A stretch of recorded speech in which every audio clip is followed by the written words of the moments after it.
எனக்கு எதிராக சதி நடக்கிறது. ஒரு குறிப்பிட்ட சாதிக்கு எதிராக என்னை திருப்புகிறார்கள். அலரும் திருமாவளவன். வழக்கறிஞர் தாக்கப்பட்ட விவகாரத்துக்கு புது விளக்கம். வணக்கம் நண்பர்களே. விடுதலை சிறுத்தை என்கிற சாதி கட்சியை நடத்தும் திருமாவளவன் சாதி பார்த்துதான் ஒருவரிடத்தில் பழகுவார். தனக்கு பிடிக்காத சாதி என்றால் அவர்களை நெருங்கவே விடமாட்டார். அந்த அளவுக்கு ஒரு சாதி வெறி பிடித்தவர் தான் இந்த திருமாவளவன். இப்படிப்பட்ட இவர் ஒரு கட்சியின் தலைவராக இருந்தால் என்னவாகும்? ஒட்டுமொத்த தலித்களையும் ஒன்றாக சேர்த்து வைத்துக்கொண்டு இவர் தனக்கு பிடிக்காத சாதியினரிடத்தில் மோதிக்கொண்டு வருகிறார். இப்படிதான் டாக்டர் ராமதாஸின் வன்னியர்களுக்கு எதிராக தொடர்ந்து மோதலில் ஈடுபட்டு வந்தார் திருமாவளவன். இதனால் கடந்த காலங்களில் வன்னியர்களும் தலித்களும் அடிக்கடி அடித்துக் கொள்வார்கள். சமீப காலமாக அது கொஞ்சம் குறைந்திருக்கிறது. மாறாக இப்போது மாற்று சாதிகள் பக்கம் திரும்பிவிட்டார் திருமாவளவன். அந்த அளவுக்கு இவருக்கு எதற்கெடுத்தாலும் சாதிதான். சமீபத்தில் கூட உச்சநீதிமன்றம் தலைமை நீதிபதி PR ஹவாய் மீது ஒரு வழக்கறிஞர் செருப்பை வீசிய போது அதற்கு எதிராக சென்னை உயர்நீதிமன்றத்திற்கு அருகே ஆர்ப்பாட்டம் நடத்தினார் திருமாவளவன். அதற்கு என்ன காரணம் என்றால், PR ஹவாய் தலித் சமூகத்தைச் சேர்ந்தவர். ஆனால் இப்படி சாதி வெறி பிடித்து கொண்டு திரியும் திருமாவளவன் திமுக கூட்டணிக்கு சென்றதிலிருந்தே தமிழ்நாட்டில் எங்கு தலித்துகள் தாக்கப்பட்டாலும் அதை இவர் கண்டுகொள்வதே இல்லை.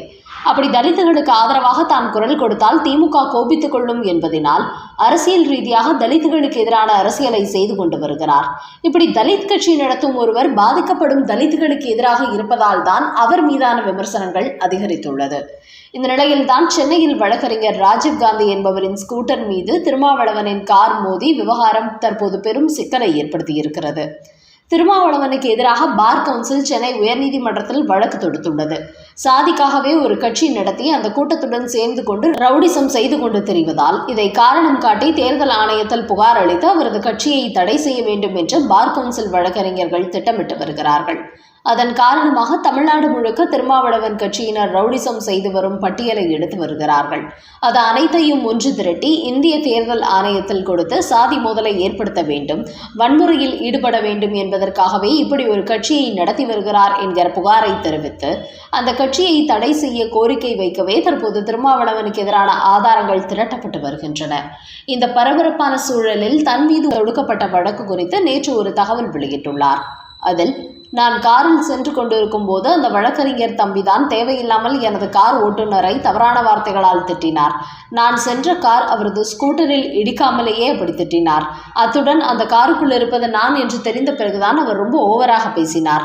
அவர் என்ன ஜாதி என்ன மதம் என்று எனக்கு தெரியாது. அது அவரது முகத்திலும் எழுதவில்லை. ஆனால் அவரது பேச்சு ரொம்ப மோசமாக இருந்தது. அதனால் தான் இந்த சம்பவம் நடந்துவிட்டது. என்றாலும் நான் வழக்கறிஞரை தாக்கியதாக பலரும் எனக்கு எதிராக கொடி பிடிக்கிறார்கள். அதோடு சாதி வெறியில் அந்த தாக்குதலை நடத்தியதாகவும் கூறுகிறார்கள். ஆனால் கண்டிப்பாக அவர் மீது சாதி ரீதியாக நாங்கள் தாக்குதல் நடத்தவில்லை. ஒரு கட்சியின் தலைவரை அவர் வழிமறித்ததால் எனது தொண்டர்கள் ஆவேசமாகிவிட்டார்கள். மற்றபடி அவர் யார் என்றே எனக்கு தெரியாது. என்றாலும் சாதி தலைவரின் பவரை காட்டவே நான் அந்த வழக்கறிஞரை தாக்கச் சொன்னதாக என் மீது திட்டமிட்டே தவறான செய்தியை பரப்புகிறார்கள். நான் அரசியலுக்கு தலித் சமூகத்தின் பவரை காட்டுவதற்காக வரவில்லை. ஒடுக்கப்பட்ட தலித் சமூகத்தை கை தூக்கி விடுவதற்காகவே இந்த அரசியலுக்கு வந்திருக்கிறேன். ஆனால் என்னை இப்போது ரவுடி கட்சி தலைவர் போன்று மாற்றிவிட்டார்கள். இது எல்லாமே எனக்கு எதிராக நடக்கும் அரசியல் சதிதான்.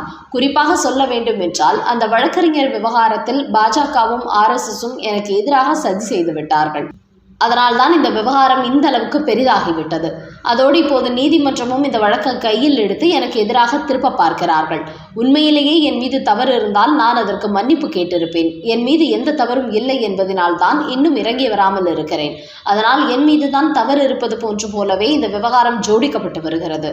என்னை ஜாதி வெறி பிடித்தவன் என்பது போன்று கட்டமைக்க திட்டமிடுகிறார்கள் என்று கூறியுள்ள திருமாவளவன், ஒரு பக்கம் என்னை ஜாதி வெறி பிடித்தவன் என்று சொல்ல, இன்னொரு பக்கம் சொந்த சாதிக்கே இவன் துரோகம் செய்கிறான் என்று போர்க்குடி பிடிக்கிறார்கள்.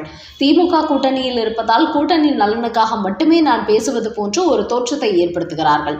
தலித் மக்களுக்கு எதிராக என்னை சித்தரித்து வருகிறார்கள். தலித் மக்களுக்கான கட்சி நடத்தி கொண்டு தலித்துகளுக்கு ஆதரவாக திருமாவளவன் பேசவில்லை, திமுகவுக்கு ஆதரவாக மட்டுமே பேசுகிறார் என்று நான் பேசக்கூடிய அரசியலை அனைவருமே விமர்சிக்கிறார்கள். இப்படி திட்டமிட்டு என்னுடைய சாதிக்கு எதிராகவே என்னை திருப்பி விட்டு கொண்டு இருக்கிறார்கள். ஒரு பக்கம் என்னை சாதி வெறி பிடித்தவன் என்கிறார்கள், இன்னொரு பக்கம் தலித் சமூகத்திற்கு எதிரானவன் போன்று சித்தரிக்கிறார்கள்.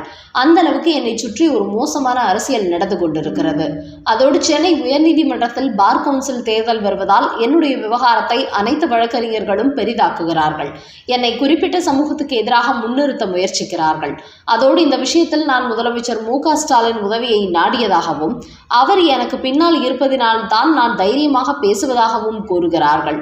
ஆனால் எனக்கு பின்னால் இருப்பது என்னுடைய தலித் சமூகம் மட்டும்தான். அவர்கள்தான் என்னை பாதுகாத்து வருகிறார்கள் என்று கூறியுள்ள திருமாவளவன், நான் எந்த சமூகத்திற்காக அல்லும் பகலும் உழைக்கிறேனோ அந்த தலித் சமூகத்திடமிருந்தே என்னை பிரிவதற்காக நடக்கும் திட்டத்தை மாற்றி காட்டுவேன். பல தலித் அமைப்புகளைச் சேர்ந்த தலைவர்கள் சந்தித்து பேசப் போகிறேன் என்று கூறியுள்ளார் திருமாவளவன். அந்த வகையில் வழக்கறிஞரை தாக்கிய வழக்கு உச்சநீதிமன்றத்தில் நடைபெற்று கொண்டிருக்கும் நிலையில் திருமாவளவனோ அது பார் கவுன்சில் தேர்தலுக்காக நடைபெறுகிறது என்று சொல்லி அதை திசை திருப்புவதோடு தன்னை தலித் மக்களிடமிருந்து பிரிப்பதற்கான அரசியல் நடப்பதாக சொல்லி வழக்கறிஞர் விவகாரத்திற்கு விளக்கம் கொடுக்காமல் அதை திசை திருப்பும் முயற்சிகளில் ஈடுபட்டு வருகிறார் என்பது குறிப்பிடத்தக்கது. அடுத்த செய்தி, எடப்பாடிக்கு 10 நாள் கெடு விதிக்கவில்லை, அந்தர்பல்டி அடித்த செங்கோட்டையன். அதிமுகவிலிருந்து நீக்கப்பட்ட சசிகலா, ஓபிஎஸ், டிடிவி தினகரன் ஆகியோரை கட்சிக்குள் கொண்டு வர வேண்டும்.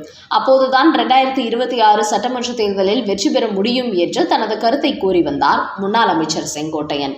ஆனால் அதை எடப்பாடி பழனிசாமி ஏற்கவில்லை. அதையடுத்து மறப்போம் மன்னிப்போம் என்று செயல்பட்டு வெளியே சென்றவர்களை அரவணைக்க வேண்டும். அப்படி அவர்களை அரவணைத்தால் தான் அதிமுக மீண்டும் ஆட்சி கட்டிலில் ஏற முடியும் என்று கூறினார் செங்கோட்டையன். அதோடு இது குறித்து 10 நாட்களில் எடப்பாடி பழனிசாமி முடிவெடுக்க வேண்டும், இல்லை என்றால் அதற்கான முயற்சியில் நான் இறங்குவேன் என்று கூறிய செங்கோட்டையன் அதையடுத்து டெல்லி சென்று அமித்ஷா, நிர்மலா சீதாராமன் ஆகியோரையும் சந்தித்துவிட்டு திரும்பினார். ஆனால் அதன் பிறகும் எந்த மாற்றமும் நடக்கவில்லை. இந்த நிலையில் நேற்று கோவையில் மீடியாக்களை சந்தித்த செங்கோட்டையனிடத்தில் அதிமுகவை ஒருங்கிணைக்கப் போவதாக கூறி வந்தீர்களே, அந்த முயற்சி எப்படி இருக்கிறது என்று கேள்வி கேட்டார்கள். அதற்கு தொடர்ந்து முயற்சி நடந்து கொண்டிருக்கிறது, நல்லது நடக்கும் என்று கூறினார். அதையடுத்து இன்னொரு நிருபர், அதிமுகவை ஒருங்கிணைக்க எடப்பாடிக்கு 10 நாட்கள் கெடு வைத்தீர்களே, அது எந்த நிலையில் இருக்கிறது என்று அடுத்த கேள்வி எழுப்பினார். அதற்கு செங்கோட்டையன், நான் 10 நாள் கெடு விதிக்கவில்லை, 10 நாட்களில் பேச்சுவார்த்தை துவங்குவேன், 1 மாதத்திலோ அல்லது 1.5 மாதத்திலோ முடிவெடுக்க வேண்டும் என்றுதான் கூறினேன். ஆனால் ஊடகங்கள் தான் நான் எடப்பாடிக்கு கெடு வைத்ததாக செய்தி வெளியிட்டீர்கள் என்று பதில் கொடுத்தார். அதோடு அதிமுகவை ஒருங்கிணைக்கும் முயற்சிகள் தொடர்ந்து நடைபெற்று வருகிறது. ஒருங்கிணைந்த அதிமுக தான் திமுகவை வீழ்த்த முடியும். அதற்கான முயற்சிகளில் நான் தொடர்ந்து ஈடுபட்டு வருகிறேன் என்று கூறியுள்ளார் செங்கோட்டையன். போலீசார் பலாத்காரம் செய்ததால் தற்கொலை செய்து கொண்ட பெண் மருத்துவர். சமீப காலமாக பொதுமக்களுக்கு பாதுகாப்பு கொடுக்க வேண்டிய காவல்துறையினர்கள் பல சமயங்களில் அத்துமீறலில் ஈடுபட்டு வருகிறார்கள். அந்த வகையில மகாராஷ்டிரா மாநிலத்தில் மாவட்ட தலைமை மருத்துவமனையில் பணியாற்றிய பெண் மருத்துவர் ஒருவர் திடீரென்று தற்கொலை செய்து கொண்டுள்ளார். அதோடு தற்கொலைக்கு முன்னதாக தனது இடது கையில் தனது மரணத்துக்கு காரணம் குறித்து அவர் ஒரு குறிப்பையும் எழுதி வைத்திருக்கிறார். அதில் காவல்துறை அதிகாரி கோபால் பத்னே என்பவர் என்னை 4 முறை மிரட்டி பலாத்காரம் செய்தார். கடந்த 5 மாதங்களாக உடல் ரீதியாகவும் மன ரீதியாகவும் கொடுமைப்படுத்தினார். அவர் மட்டுமல்லாது பிரசாந்த் என்ற இன்னொரு காவலரும் என்னை துன்புறுத்தினார் என்று எழுதி வைத்திருக்கிறார். இந்த தகவல் மகாராஷ்டிராவில் பெரும் பரபரப்பை ஏற்படுத்தியிருக்கிறது. இதையடுத்து அந்த பெண் மருத்துவரை பலாத்காரம் செய்த காவல்துறை அதிகாரியை சஸ்பெண்ட் செய்துள்ள மகாராஷ்டிரா முதலமைச்சர் தலைமறைவான இன்னொரு காவலர் கைது செய்யவும் உத்தரவிட்டுள்ளார். இப்படி பாதுகாப்பு கொடுக்க வேண்டிய போலீஸ்காரர்களை ஒரு பெண் மருத்துவரும் பலாத்காரம் செய்து தற்கொலைக்கு காரணமான இந்த சம்பவம் மகாராஷ்டிரா அரசியலில் பெரும் புயலை ஏற்படுத்திவிட்டுள்ளது.